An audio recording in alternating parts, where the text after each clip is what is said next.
Good morning, everybody. Happy Tuesday. Welcome back to the top 5 ways to balance your hormones naturally. Yesterday, we talked about the most important thing being nutrition. That's where you need to focus the most if you want to balance your hormones. Keeping your schmeck in check, your sleep, your hunger, your mood, your energy, and your cravings. Eating protein, fiber, and water, and cutting out all those inflammatory foods such as sugar, gluten, and dairy. So that's the first step.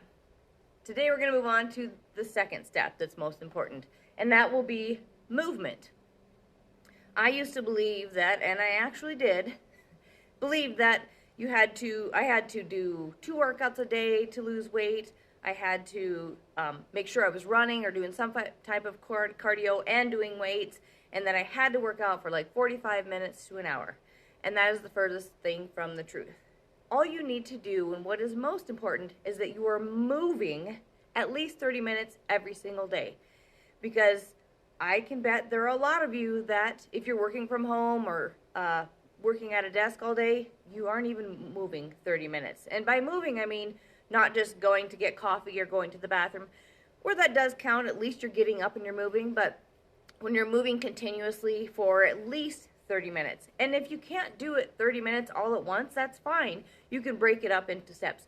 30 minutes at a minimum. I would love to see more because an hour would be great of movement. Like I said, especially if you are somebody that sits at a desk all day, you probably need to get up and move more.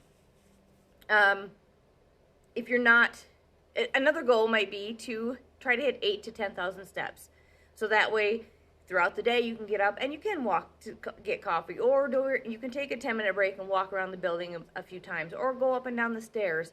Or this is something that I've told my clients that I do at home. If I don't get to my 10,000 steps, while I'm watching TV at night, I'll walk around my kitchen, walk around my kitchen island, walk around the TV, around the living room, just to get in my steps before I go to bed.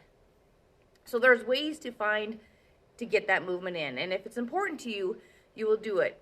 But another thing that's important is it needs to be non-stressful movement. So what I mean by that is, the intense cardio where you're working out for an hour and you're just sweating to death, which that feels amazing. But what it does is it elevates your cortisol levels, which turns into belly fat eventually. And that's not what we want. We want to get rid of that. So focusing on the 30 minutes, then the most important thing is doing some type of muscle building or strength training. Those are going to help build muscle.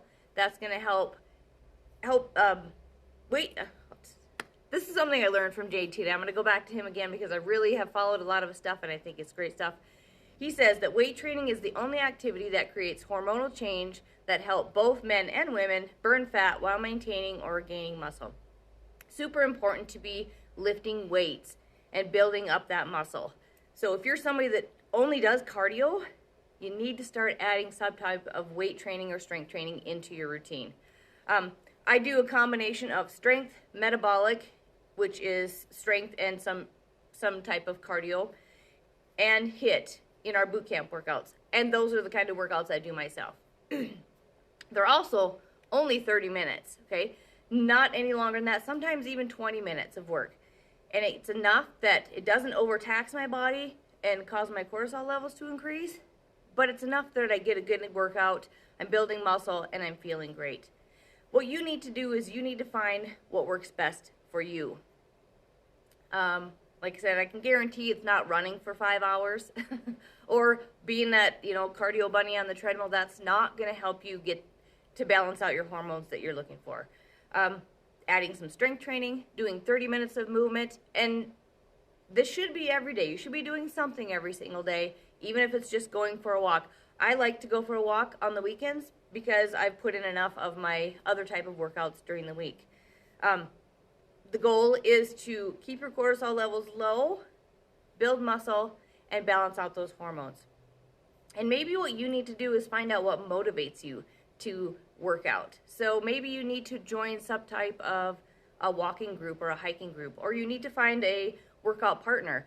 I myself, other than teaching classes and working out then, I have somebody that comes and works out with me 3 times a week, a couple girls, because if they didn't show up, I probably wouldn't do those workouts on my own.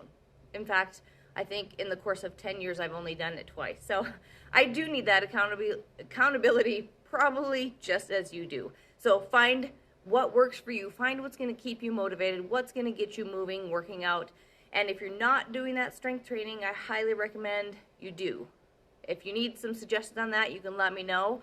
And if you haven't yet picked up my hormone health guide, let me know and I can post that below and get that to you. But also make sure you join the Hormone Health for Women group that I have, a free group. We're talking about all this stuff, going over it, in addition to so many other things that help to balance out your hormones. So we did the nutrition movement today, and we're moving on to step 3 tomorrow, so I hope to see you tomorrow. Have a great rest of your day.